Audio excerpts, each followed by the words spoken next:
It is, yes, that time of the week, my favorite time, and it's your girl Linda Talaferro from the T the Extra Effort, and this is Being Brown at Work Live.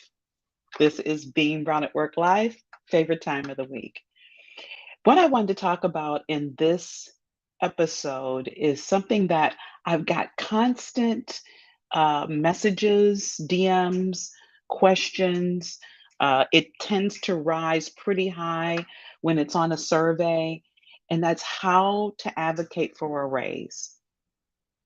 Advocacy, I would say, is a struggle for a lot of people, right? But most importantly, it seems to be a challenge for women, and I would offer even more so for Black and Brown women. Self advocacy, I mean, we have a lot of issues that arise when we know that's what we should be doing. And it's a mindset, it's truly a mindset shift that needs to take place in order to be strong with self advocacy. And I actually, this is like a precursor to a guest that I have scheduled in September, and we're going to focus specifically on self advocacy then. So stay tuned and see when that is posted so you'll know which date she'll be coming on to talk about it. But you've got to have that self-confidence, that belief, that know that you know worth about yourself in order to do probably what some of the major self-advocacy is, and that is for a raise.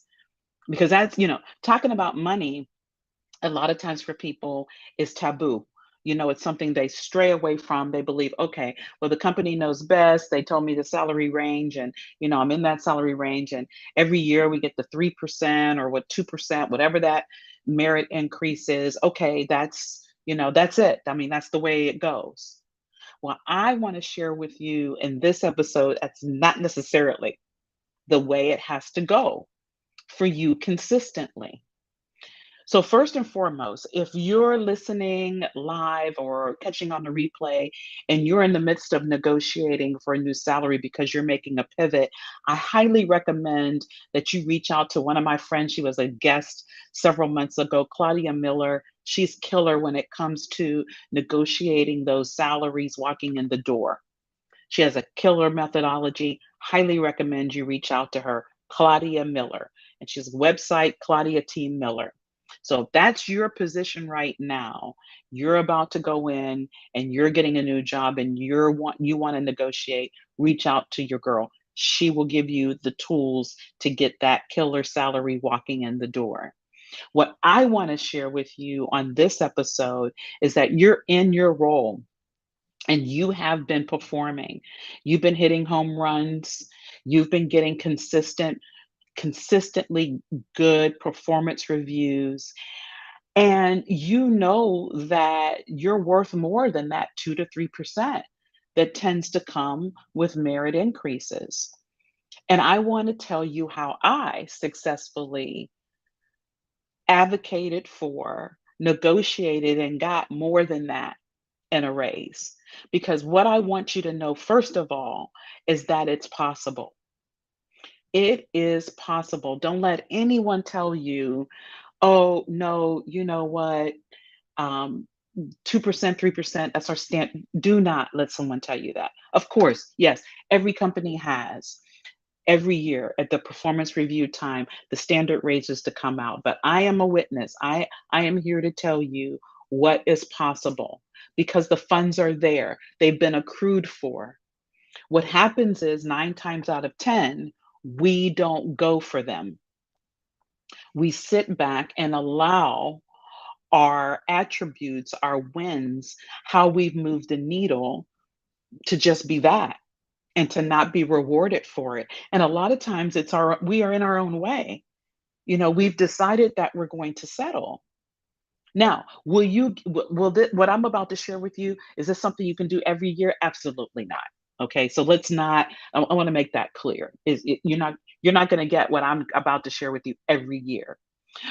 But this is why what I'm going to share with you has to be strategic in nature, and the fact that you need to know that it's possible if it's timed appropriately and done appropriately. So let's start with this. Every company has a culture. Every company does. Things get done in a certain way at every company, and not every company is the same. They are different. The politics and the culture, and I say politics is just the way things get done. Okay. That is how I view workplace politics. People tend to tilt it negative. Sure. You got those individuals that decide they're going to make it nasty and negative. But 9 times out of 10, workplace politics is just the way things get done. And there's a culture that's centered around that. So, first and foremost, you need to know your company's culture. How do things get done? Are they done in committee, right? Is there a group of people that meet at the CEO level or at the senior leadership level and they make decisions that are then rolled out to the company? Is it done in committee? Is it done through relationships? Is that what is pretty prevalent? And you can kind of tell that relationships really weigh pretty heavy. Is it solely on metrics? Hitting those metrics, that's all that matters. Doesn't matter what relationships you have, doesn't matter your leadership skills, doesn't no committee, metrics, metrics, metrics. Or is it a combination of all three? And I just gave you three. There could be others, right? Or could it be a combination of all three, with some weighing heavier than the others? It's extremely important. This is why I often talk about relationships, because the best way to really get your hands around workplace politics, how things get done, and a company culture is through your relationships. That has been invaluable for me in every role I've had in my career. Every single one is getting to know people, building relationships, especially with your tenured people, 15, 20, 25 years, 30 years, and establishing a level of comfort such that they share with you how things get done. And then doing that with several individuals. And then also maybe not so tenured people, because some of them may have been successful in moving the needle as well. Relationships are everything. And I know if you followed me, listen to me, you've heard me say it, and you're probably tired of me saying it. I will keep saying it because it is so critically important. So, understanding the company culture, how do things get done? Workplace politics, number one, that is foundational to you being able to successfully advocate for a raise. So I'm going to use myself as an example, okay, and tell you exactly how I did it each step of the way. I started with understanding the culture. I spent an inordinate amount of time. I mean, it was a lot of time building relationships. My first year in this particular role, I spent the first 8 months, that's all I did predominantly. I mean, I did other work, obviously, but I spent time for people getting to know me, building relationships. Then I realized as the year or two went by that the organization was all three of what I mentioned to you in the beginning. It was committee based, relationships were everything. So, who knew you, who was comfortable with you, who would say, you know what, I like Linda. I've worked with her, I've met with her, I know her myself, for myself, like her, everything. And of course, metrics, being able to show from a data perspective the impact that one had. That was important at the particular company that I was successful with. All three of those things were important. So, what I did was first and foremost made sure that I had measurable, I mean, significant needle moving impact. Significant.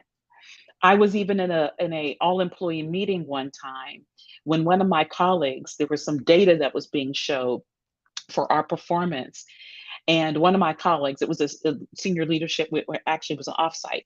And he came up to me at the break and he said to me, man, Linda, it was clear on that graph before Linda, after Linda.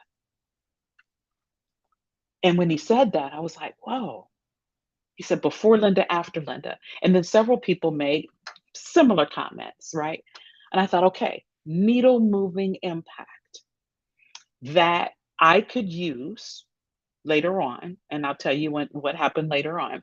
But needle moving impact in the metrics that made the difference for the company, where they were struggling, where their pain points were, things that hadn't happened before were happening. That's what you want to make sure you nail down, right? That's what you want to make sure you nail down. I've often said everybody's good at their job, but you want to have needle moving impact, significant change that people can identify you were the driving factor. I even had the CEO visit a site one time, and he said to me after the presentation, I can see you in that. So that's the first thing, right? Secondly, well, first I mentioned workplace politics, understanding how things get done, building relationships, knowing the culture. So you understand how to get something done. In my situation, I understood that I needed metrics, needle moving impact, I needed relationships, and I needed committee. That happened to be the company I was at. So I measured, I did that needle moving impact. The next thing I did was relationships. So when I was ready to go and ask for the raise above and beyond the standard 2 to 3, maybe some companies give 5%, right? So I'll say range of 2 to 5%. I'm going for the above and beyond. So I started having conversations within my network, the network that I knew my boss would probably talk to as well. Because remember, I told you the company I was at the time, it was committee, it was relationships, it was metrics, right? So I knew that he wasn't going to make the decision on his own because that's not the culture of the company. He has input, obviously, final say, but he's going to go talk to other people. I went and talked to those other people first, right? Got their input, shared my data, shared what I truly thought, believed I was worth, and said, hey, would you support this if you were asked, right? Did that with key individuals. Then I went to my boss, and here's the key. And Claudia Miller said it in our episode, knowing your value and your worth, and knowing what the market offers. So I did my research to understand what was the gap. Is it just salary, or are there other things that should be increased in addition to that? Now, this I will tell you was 5 years in to my role. Now, keep in mind, merit increases had happened along the way because my performance reviews were good, very good. So the 2 to 3 to 5% was happening along the way.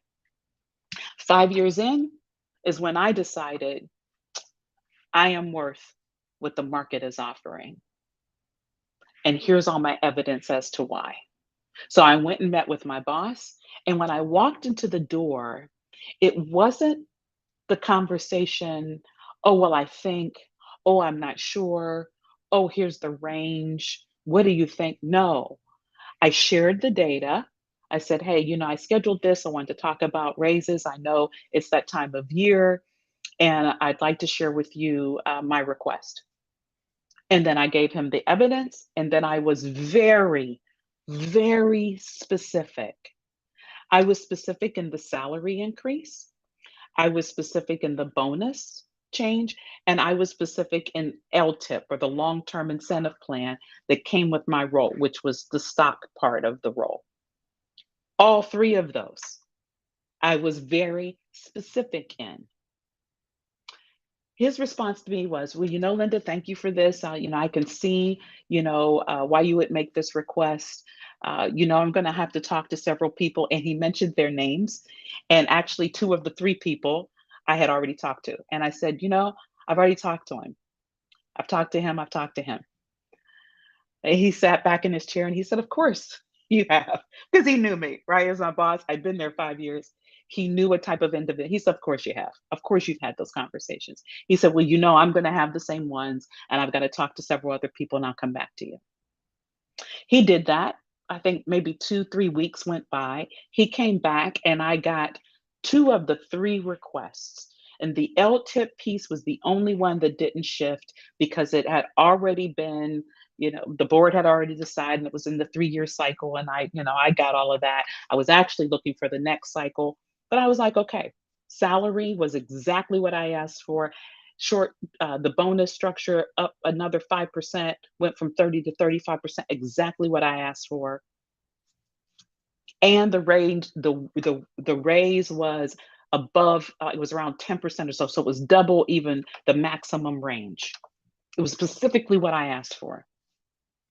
So I'm telling you, if you do those 3 things that I talked about, first, making sure that you completely understand your company culture and the workplace politics, how things get done. Remember, that's what workplace politics is, how things get done. You can have the same success within your role, within your wherever you are today in your career as well. As well. The exact same success. But it's rooted in your confidence and your ability to self advocate. And there's so much tied to the fact that we don't do it. Fear and other things that level on top of us and stop us from self advocating, and we become our own worst enemies. Uh, I shouldn't say worse because we have systemic things we have to deal with as well, and we just add to that when we are telling ourselves why we shouldn't do something, or we're letting fear, false evidence appearing real, take precedence, right? So listen to this on replay, take those notes down. If you are still not clear though, and you're like, Linda, okay, I hear you, I got the notes, but I'm still not clear and would love to share with me your company dynamic, send me a message, send me a DM, send me an email. Let's get on a call. And so we can talk about your company dynamic and see how we can massage this such that it fits that. But I'm telling you, it's going to be a light massage because fundamentally it works. But it starts with the belief and the self advocacy, the mindset. It starts with that. September 20th, this is like an early blurb. So I told you, guests are going to start coming back in September, and I'm so excited. September 20th, we're going to be talking about the challenges around self advocacy. You want to definitely join. I hope you join me for every Being Brown at Work Live, absolutely. But you definitely want to join me then if you're struggling with self advocacy at all.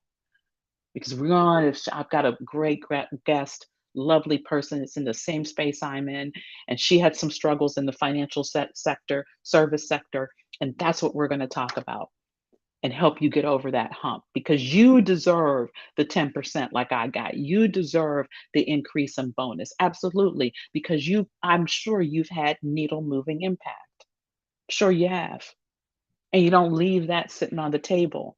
We have not because we ask not. Right. So I want to give you the tools, the strength, the ability, the belief to go and ask for what you truly deserve, what you absolutely, truly deserve. So that's it for this session. To me, this is such an important topic, just like it was when I had Cassandra Rose on and talk about generational wealth. And, because as Black and Brown people, we just tend not to talk about money. We stay away from it for whatever reason. And so I want to make sure that we stop that, we kill that, right? And that we do what's necessary to make sure we build a legacy for our families, that that the careers that we've been working hard for, that we are being justly rewarded for the hard work, right? Which is why this was so important for me to do this session. And I thank those of you who sent me the questions and sent me the messages and answered the surveys and said, hey, I need more around this. So it's so important for me to do this session, and I'm hoping that you got some nuggets out of it. Like I said, if you need a little bit more deeper context, you need deeper peel back of the onion and help, send me an email, send me a message. I would love to get on a call with you and help you work through that. So until next time.